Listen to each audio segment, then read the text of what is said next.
मुंबईमध्ये राष्ट्रवादीची पहिली यादी जाहीर झाली आहे। पहिल्या यादीमध्ये 37 उमेदवारांची नावं जाहीर करण्यात आली आहेत। मुंबई महापालिकेमध्ये राष्ट्रवादी स्वबळावर लढते आणि राष्ट्रवादीकडून 37 उमेदवारांची पहिली यादी जाहीर करण्यात आलेली आहे।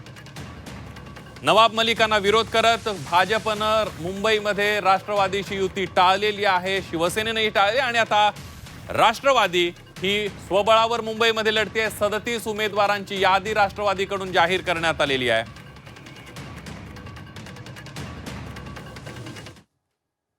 आमचे सिटिंग काउन्सिलर्स होते, त्यांना आम्ही प्रायोरिटी दिली आहे। त्याच्यानंतर नवीन पिढीला आम्ही जास्त संधी दिली आहे। तुम्ही जेव्हा हे लिस्ट बघणार, खूप कुमारी मुली आहे आमच्याकडे फर्स्ट वेळा निवडणूक लढणार। आणि जसं राष्ट्रवादी काँग्रेस पार्टीचं एक धोरण आहे युवक लोकांना जास्त संधी देत आहे, तसं आम्ही या लिस्टमध्ये पण युवकांना जास्त संधी, आमच्या पदाधिकारी आमच्या कार्यकर्त्यांना जास्त संधी, सर्व धर्म आणि जातच्या लोकांना आम्ही न्याय देण्यासाठी हे लिस्ट फर्स्ट लिस्ट आमची जे प्रसिद्धीसाठी आज आम्ही केलं आहे।